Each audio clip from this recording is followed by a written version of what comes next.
Hi, this is Kate McCandless of She Speaks in Tongues, and you're listening to the Chicago Singer-Songwriter Podcast.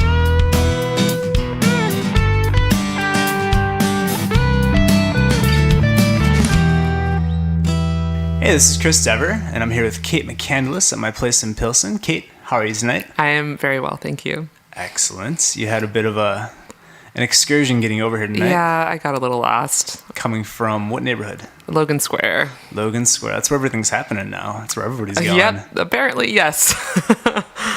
Is there a lot of development by where you're at? Fairly. You can definitely see the neighborhood changing, but it's exciting and interesting. And are you a Chicago native? I'm not. I'm actually from Silicon Valley in California, or, Bay Area originally. And I came here for college and stayed. Where'd you go to college? North Park University. Nice. What'd you go for? I studied theater and a little bit of English. I'm technically a double major, but I think my English major might be a fake major. I'm not sure. And the reason you're here tonight is because A, you're a musician, and B, you're a mom. I am. This is true. Fairly recently. Yes, my son is a little over 9 months now. Is motherhood at all what you expected? In many ways, it's about what I expected. I actually worked with children for over 10 years as a care provider and in various capacities. And so some of the rhythms are familiar, but nothing can prepare you for the 24-hour-ness of being a parent and the foreverness of that responsibility. So, yeah, I expected it to be intense in the beginning, especially, and it was. And things are starting to level out a little bit more now and are really lovely and exciting and challenging and all those things that you hear about. So yeah, and you're in that fun time now too, where every couple months there's something brand new. Yeah, whether it's rolling over or crawling or walking or first words, you have all those firsts to look forward to, which is really exciting. Yeah, it's a really fun and sweet time right now. And are you working at the same time too? I am. I'm a full Logan Square citizen because I was married in Logan Square. I work in Logan Square and I'm a musician in Logan Square. I work at the toy store. That's in Milwaukee. It's called Play, and I love working there. It's so much fun. It's gotta be great. Yeah. You're gonna be such a cool mom when your son's old enough. It's a little tempting to buy lots of things, but sure. I have to exercise restraint. Mm-hmm, mm-hmm. And your husband's a musician as well, right? He is. Adrian plays drums for She Speaks in Tongues. And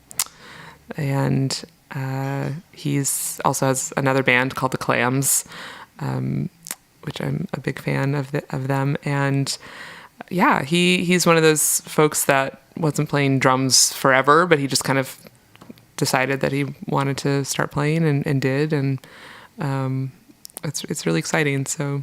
And when did you get into music?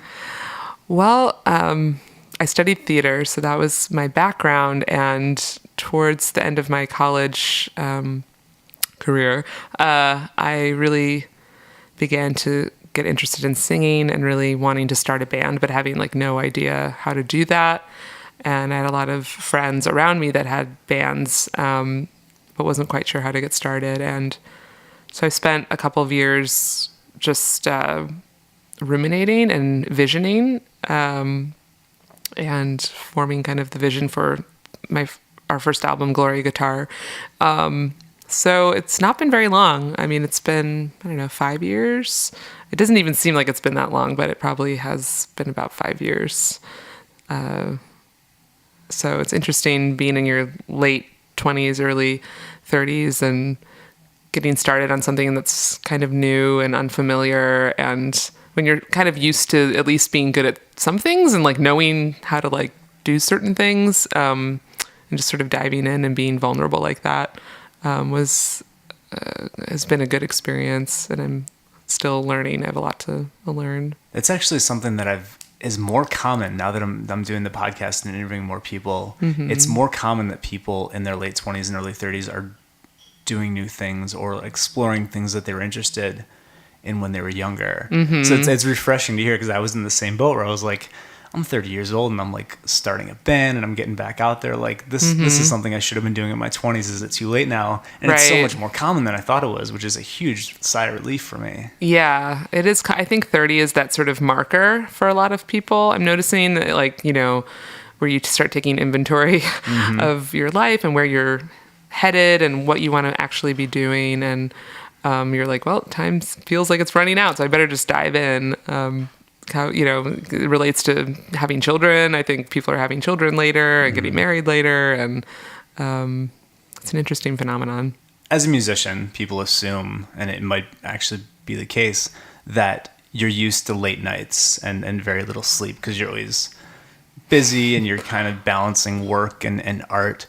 Was that the case with you before you had your son? Well, not so much. I mean, theater is kind of the same way, except you're usually done, if you're in a production, you're usually done at a reasonable hour, but it's late nights and rehearsals. With music, it definitely comes with the territory to stay out late, which I don't enjoy that aspect. I don't drink a lot. I don't, you know, go out and party a lot. I'd like to get my sleep. And so that was the case before Simon was born. And now that he's here, it's even more so. I'm very protective of my sleep and just all my resources, my physical, emotional resources. So it can be a challenge for sure to have to stay out late to do your work. But I will say that some of my happiest moments this year have been like the morning after a show, and my husband and I are both groggy and we're tired and sore, you know, and but just like spending time with my son and holding him and enjoying him, and after like having played a show, it's like good kind of tired and that good kind of satisfying feeling where I'm like, wow, I would really love more money in my pocket, but like I am really happy right now. I just feel like I have everything that I need. And so it's very gratifying at this, you know, as well as the late nights are challenging, but yeah, worth it. Yeah. Totally.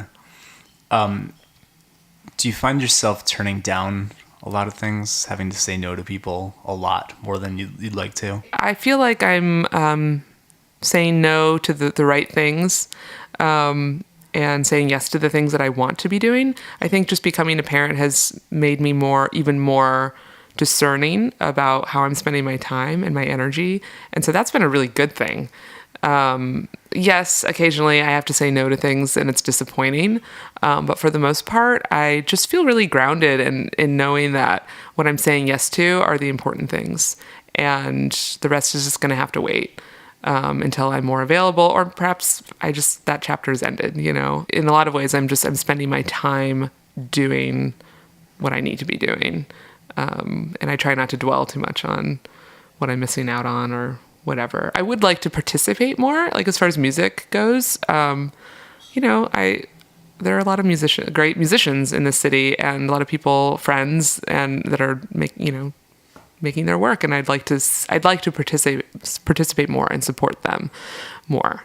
That is disappointing because I feel supported, and I'd like to be able to reciprocate that and see what's out there. But one of the things you have prioritized is your band. Certainly. How would you describe She Speaks in Tongues?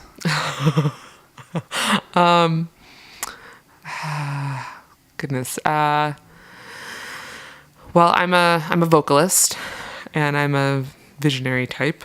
So, what does that mean? You're a visionary type? Well, I think big picture. One reason why I really was drawn to theater is I really enjoyed being able to tell a story and have a vision of how I was going to tell that story, and then to be able to see it mounted and to see it up on its feet, and to be able to witness a vision that you have in your head come alive is just extraordinary. And so I approach my work in music in a very similar way. There's intention, and there's a story that I am usually wanting to tell, and an emphasis on performance for sure. I wear a burlap sack dress when I perform. The work is highly feminist in nature, and I'm exploring a lot of women's stories and exploring experiences of women. But otherwise, it's a pretty, classic rock and roll kind of punk setup. You have your drummer, you have your guitarist and bassist, and then this woman in a burlap sack who's using a looping pedal and using her voice, which literally and figuratively, and creating loops and dominating the space with her voice. Well, let's listen to what that sounds like, just you by yourself. The first song we're going to hear tonight from you is called Blue. My main, oh. My main,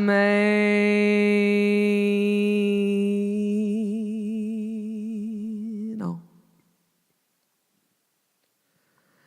My man's got a heart like a rock that's in the sea. Oh. My man's got a heart like a rock that's in the sea. Oh. My man, oh. My man, oh, my man, oh, my man, oh, my man, oh, my man, oh, my man, oh, my man, oh, my man's got a heart like a rock that's in the sea. Oh. My man, oh, my man's got a heart like a rock that's in the sea. Oh, my man, oh, my man, oh, my man, oh. You ain't nothing but no hound dog, been snooping around dog. You ain't nothing but no hound dog, been snooping around dog. You can wag your chain, but I ain't gonna feed you no more. I ain't gonna feed you no more. I ain't gonna feed you no more. I ain't gonna feed you no more. I ain't gonna sing it no more. I ain't gonna sing it no more. I ain't gonna sing it no more. I ain't gonna sing it no more. I ain't gonna sing it no more. I ain't gonna sing it no more. I ain't gonna sing it no more. I ain't gonna sing it no more. I ain't gonna sing it no more. In the snow, I ain't gonna sing it no more. I ain't gonna sing it no more. I ain't gonna sing it no more. I ain't gonna sing it no more. I ain't gonna sing it no more. I ain't gonna sing it no more. I ain't gonna sing it no more. I ain't gonna sing it no more. In the snow, I ain't gonna sing it no more. I ain't gonna sing it no more. I ain't gonna sing it no more. I ain't gonna sing it no more. I ain't gonna sing it no more. I ain't gonna sing it no more. I ain't gonna sing it no more. I ain't gonna sing it no more. I ain't gonna sing it no more. I ain't gonna sing it no more. I ain't gonna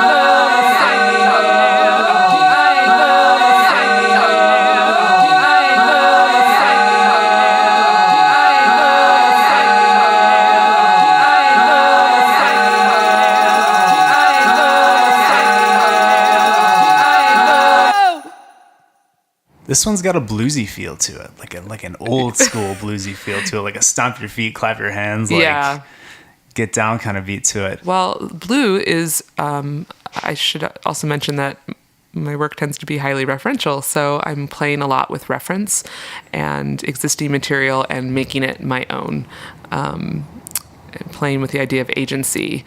Blue is composed of all existing material, some blues songs. So there's Kate Bush in there. It's from my album Gloria Guitar, which is exploring. It's kind of like a little mini rock and roll history lesson through the lens of various women characters that I'm imagining, and so I had to start with the blues. So it's the first track. It's kind of like the creation story of the album. So I wanted it to be really raw and really primal, and I'm playing with the theme of like oppressor as lover a lot in the album. And so, blues music is so much about pain and that rock bottom pain, and, or like a lover has betrayed you, or so playing on the word my man a lot, from lots of different songs. I've seen guitarists use the loop pedal. I've seen hip-hop artists use it to create beats. Mm-hmm. I've never seen it used the way that you do it. What inspired that? Are there other artists out there that are doing it that you were like, oh my gosh, I want to do that too? Yes. I can't remember. It's the chicken and egg thing, because I don't remember what came first. Like if I saw an artist, I'm like, that's what I want to do. Definitely like Tune Yards is someone who's doing this, but there's so many artists who are doing this, actually. A lot of women artists that are doing this who are far more, I think, technically proficient than I am. The pedal that I use is really simple, and I came upon it. My guitarist actually let me borrow it and eventually gave it to me, and it just opened up all these doors for me, because as a vocalist who doesn't play guitar or piano, it really became a tool for my songwriting, and allowed me to create the things that I was hearing in my head but wasn't necessarily able to play on another instrument, except, so it just allowed me to use my voice, which was really empowering and exciting, and continues to be. And I think I'm finally ready to maybe start looking into some other pedals and other equipment, and this has just been kind of out of necessity, and it's been really fun to see what I can do with very little. There's here in Chicago, there's Que Sera. She is a master vocalist and looper, and Natalie Grace Alford, another artist named Co. These are three artists that I've been paying attention to just here in Chicago, who are looping vocalists. From a musical standpoint, on this song, it really shows your range of both pitch and dynamics of volume. Do you have musical training? Not really. I took piano lessons as a child, so I have a little bit of that. I was in choir, but I think I've always been a pretty auditory learner. So never really learned to read music. Like I can't look at a sheet of music and know what to sing. However, if you play it for me, I can sing it. And in fact, I think that's how I learned to sing. I took like maybe one voice lesson in college because I was curious about that. And of course, my theater training gave me some vocal technique. But I think just listening to the artists that I listened to growing up and trying to imitate them, that's how I learn. I hear it and I can usually do it. One of those artists is Bjork. Uh-huh. And you mentioned before we started recording that you're doing a Bjork project. I am. What's that going to sound like? Oh, we'll see. The Bjork project originally started as a Halloween show idea, and we actually did perform it as a full band, doing some straight covers, but mostly approaching it the same way I approach my other music, which involves live mashup with live instrumentation, primarily the voice. So after we performed it, it just persisted and I wanted to expand it. And I decided to strip it down to just vocals and a looping pedal. And because it was Halloween, I had initially imagined it as a kind of ghost tale. And so that's what it's evolved to be. I call it a sort of feminist ghost tale. And I'm imagining that there's this female spirit rising from the dead, and she has one night only to proclaim her message to all the humans that are alive, and calling them out of apathy and violence and all sorts of behaviors, playing dead, so to speak. That's a Bjork song. Sorry. And calling them to love and living in the moment. So it will ideally be a solo performance. I don't know if I'll record it yet. But I really want it to be like a visual spectacle as well as audio. So that's what I'm working on. Bjork took obscure sounds, melodies, themes, and made them somewhat mainstream. I mean, as far as, big corporate music goes. But she still was able to remain true to her art. She never really stopped being the quirky little Icelandic girl that everyone kind of paid attention to on the red carpet. Uh-huh. Is that a goal of yours, to reach some sort of notoriety? Oh, well, I certainly... My intention, I really want to reach people. And what I mean by that is that I want to create work that's feels relevant, or feels that it's addressing a need, whether it's a need in myself or a need that I observe in society or whatever. So notoriety, I would love to keep making my work. I would love to get paid to make my work. I would love to share my work with as many people as I can. I don't know what that looks like or if that'll happen, but I can dream. Let's listen to a song off the upcoming Bjork project. This one's called Make It Right.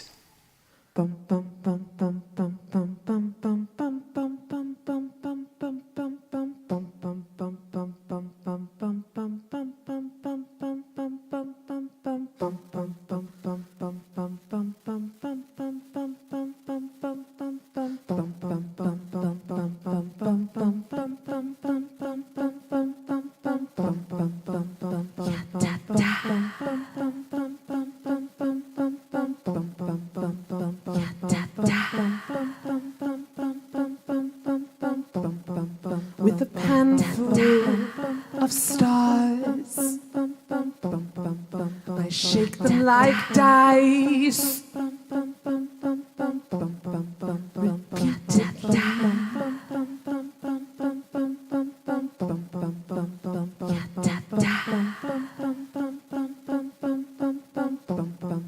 I throw them like dice and throw them on the table.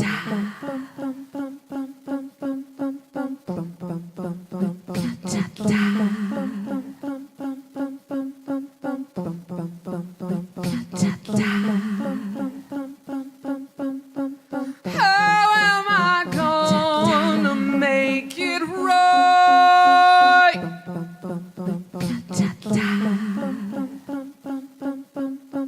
How am I gonna make it right?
And you throw them like dice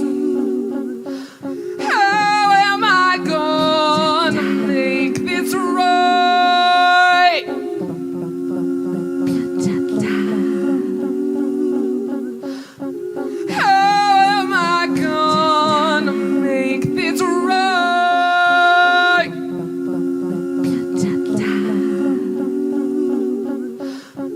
How am I gonna make this right?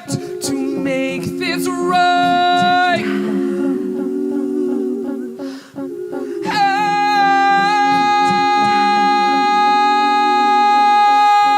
How am I gonna make this right? I could organize freedom. Thumbs up. Thumbs up. I thought I could organize freedom. Thumbs up. Thumbs up. The pen full of stars, and you throw them like dice until something sticks repeatedly. You throw them like dice and throw it on the table. Repeatedly, your sense of justice. How am I gonna make this right? Justice. How am I gonna make this right? Justice. How am I gonna make this right? To make this right? To make this right?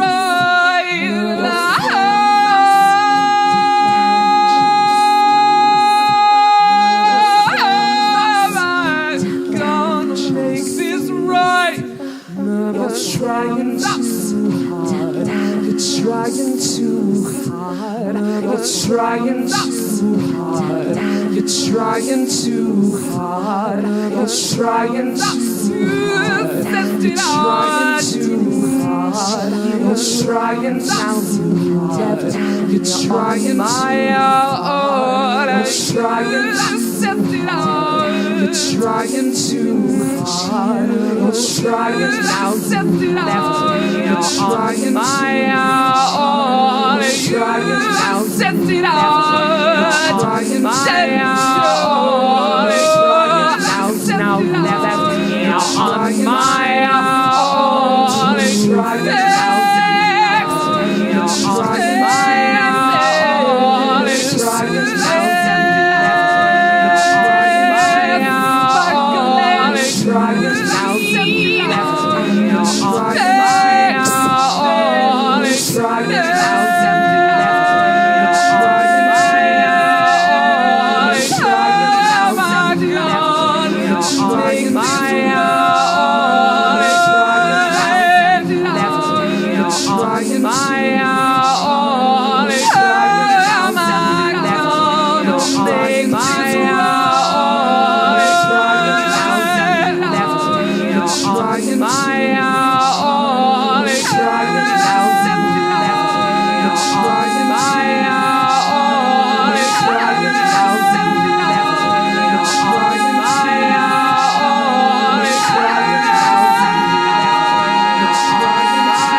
This kind of performance must take a lot out of you. You don't get to hide behind a guitar and take an instrumental break. You're on the entire performance. You're just going from the time that it starts to the time it ends. Yeah. How do you do an entire show putting that much energy into each song? That's a great question. In fact, my guitarist, Eric, and I joke about that because Eric's been with me since the beginning. And I was like, there's never a break in a She Speaks in Tongues set, is there? Like, and he's like, nope. Like, he's like, you dug your own grave, you know? It's very challenging, which means I have to take care of my body and my voice. I'm drinking water. I'm not drinking beer. At a show, I have to get enough rest. I do yoga, you know, I'm taking care of myself as much as, because my body is my instrument. My voice is my instrument. So, I think my theater training has helped me. And I am beginning to learn to find the moments to rest, to find the moments to take my sip of water, to remember that I don't have to just go bam, bam, bam, like to ease back a little bit. I will readily admit that when I first started out, I think I wanted so much to make a statement that, and I think women can fall into this sort of pitfall where we are already in a climate where we have to prove ourselves. And so I think it's like you have to try something 5 times harder. I think Bjork said this actually in a recent interview, 5 times harder to make your statement.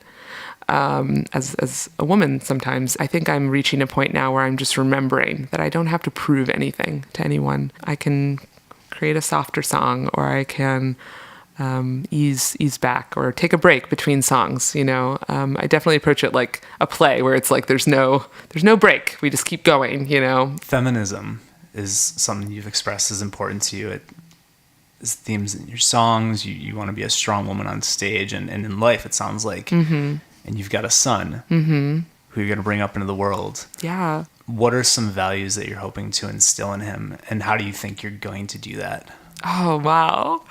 That's a big question and a lovely question. I'm honored to get to raise a son. I don't know all of what that will look like, but I think Adrian, my husband, and I strive towards kindness and equality, respect and dignity. Those are values that we uphold in our household, and I hope that we can model that. I hope, you know, that I can teach my son, and I don't know how yet, but this idea of entitlement, I think is a really important issue to address. That you're not entitled to anybody's body, or no, you know, a woman, you know, doesn't owe you anything, and this sort of idea certainly permeates a lot of different areas, aspects of our culture, and can translate to something as extreme as rape, or just subtleties in our day-to-day life. And so I hope that he grows to be a person that is kind and respectful and doesn't feel entitled. It will be very interesting. I'm really looking forward to it. Like I said, I'm over the moon to have a son. Are there more kids in your future? Are you planning on growing the family? Oh, I don't know. It's so funny with children. It's like, you know, when he was a newborn, I'm like, no, no children, you know, because it's so intense. But then, you know, things kind of settle down. You're like, oh, well, we could have another. And then you become so aware of how fast the time goes, that they're only a baby for this really short window. And so the babyness is so precious, and you want to hold on to it. You're like, let's just have another baby. But then you pause and you think, okay, like the idea of having a child versus the reality, I think, is something that I will just speak for myself, that I have to always keep in check. I think we would love to have more children. So we'll see. But we're not in any hurry. Well, let's listen to your last song you performed tonight. This one's called My Name. You're all I ever wanted.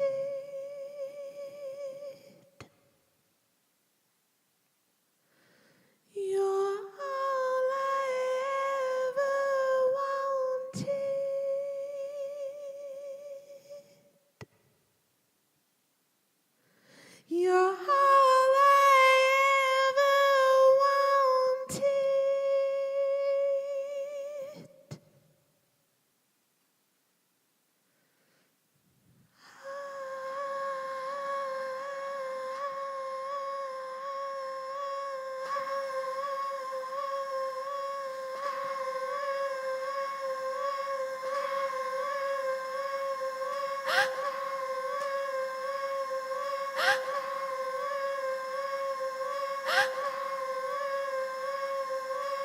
All that she said was good.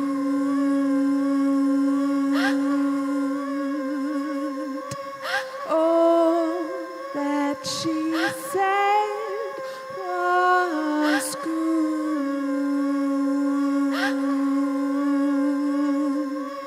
Give her some time. Give her some space. All that she said was good.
Why can't you give her room, respect her spatial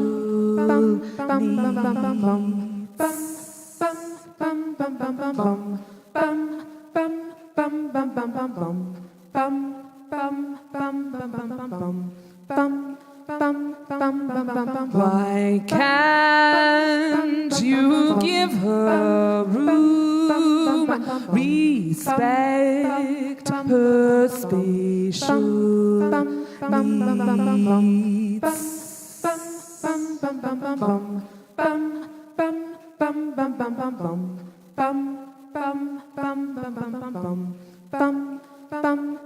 With clairvoyance, she knew gave it to you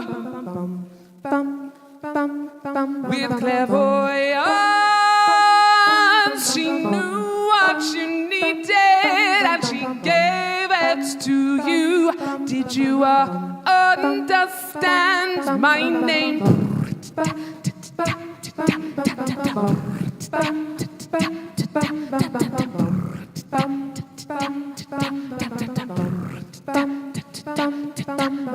Forest pitch dark,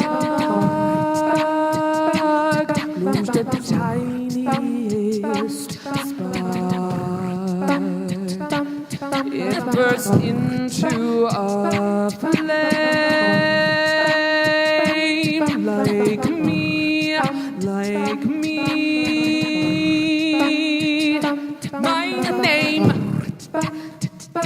my name, my name, my name, my name, heart full of my name, my name, called my name, my name, rises and scares. Like me, my name, my name,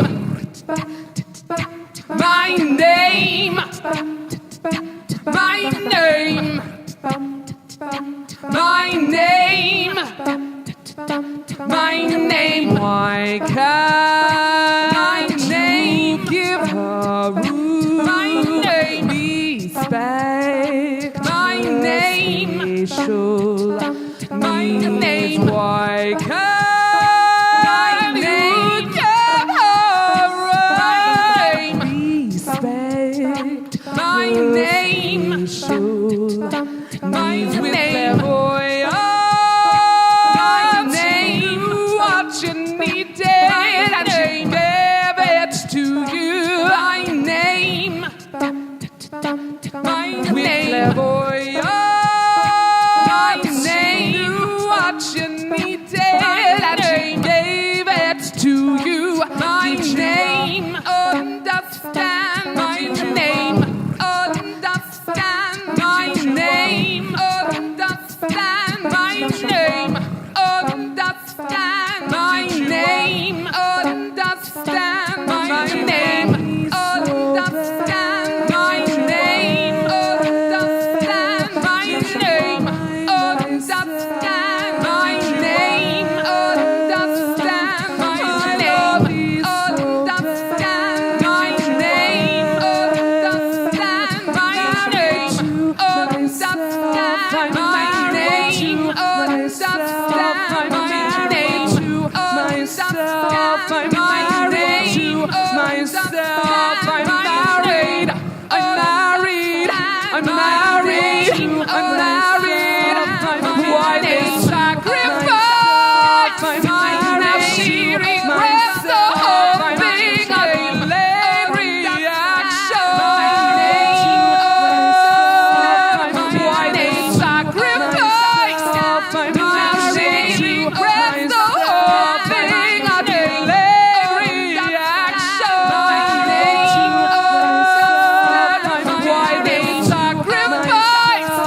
Why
It's oh so quiet.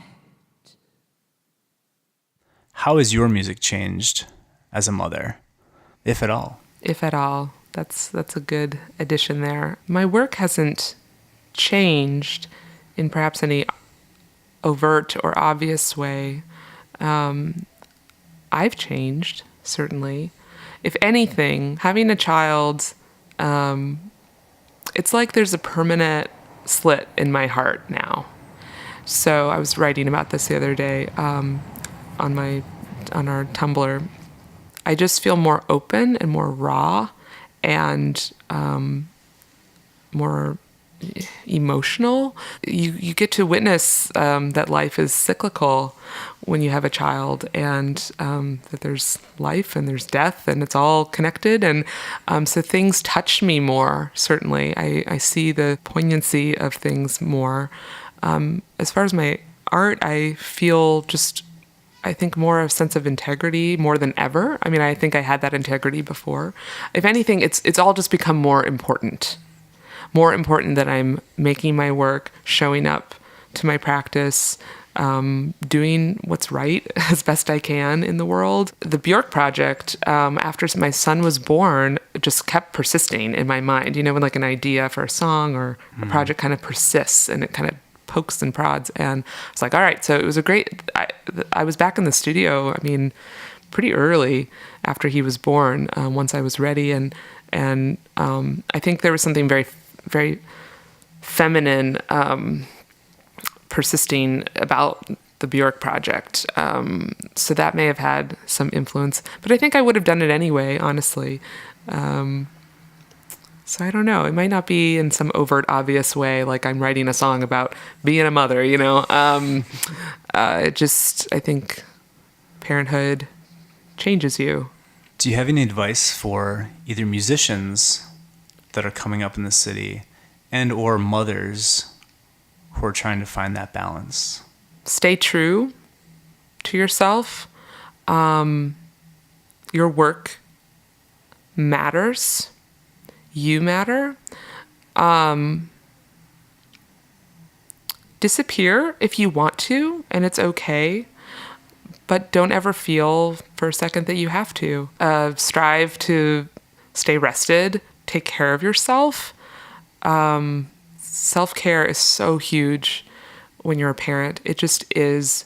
And I think mothers in particular, just because of the sort of cultural expectations that still persist, mothers, protect your self-care and work with your partner, if you indeed have a partner and are fortunate enough to prioritize that, because you can't run on empty, and you can't take care of your child on empty, and you can't take care of your other child, so to speak, your artistic work. Also, like, just don't put up with don't put up with any nonsense. I mean, since becoming pregnant, and you don't have to put up with that. And if something isn't working for you, you can say so, or you can walk away, or find a different model. You know, like we were just talking about the late nights. I mean, that model is not hospitable to everyone, and it's not inclusive for everyone. And so, you know, maybe you're that person that carves out a new model, though you don't have to invent the wheel, but reinvent the wheel. But just know that there are other options, that just keep showing up. That is probably keep showing up. Do you have any shows coming up? Yes, we have a show coming up in late May 21st. It's actually in conjunction with a theater company, The Inconvenience. They're doing there's a dance group called The Salts, and they are utilizing some of our music for their performance. And they're having a band play for every night of the performance in addition to the dance performance. So we will be performing for that, which I'm really excited about. Where can people find you online? You can find us on Facebook, of course. I would love for people to visit our Tumblr, it's essentially my blog, and I do a lot of writing about women and music and all sorts of things. And also serves as our website. Bandcamp, our album is available free because there's a lot of reference in it and we're not charging for it. So we don't get sued. So Bandcamp. Speaking of which, sort of a side tangent, with the whole thing that happened recently with like Pharrell Williams and that song, the Blurred Lines song, the taking an idea and copywriting it. I would imagine you're not for that in the music industry. That's not a good direction for them to go. But do you have any more specific thoughts on it? Oh, I have so many thoughts. Well, it's 2015, and their art is about evolution. It's about moving forward, and I just think that the laws indeed protect artists, but I think they also do harm. And I'm just learning more about this. But we as a band made a choice to not charge money for our album, which is, to say the least, a bummer. And because we don't want to get sued. And this happens to small time artists. It does. And I am all about asking the question, who owns what? And that's part of my intention in my work, is playing with the idea of ownership and agency. And I really do believe, I assert that I'm creating something new and it's mine.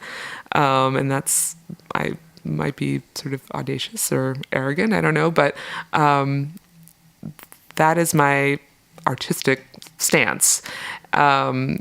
And I don't know if I could defend it in a court of law, but I would like to see some more evolution in the systems and structures. But the music industry is in trouble. So at the same time, I can understand.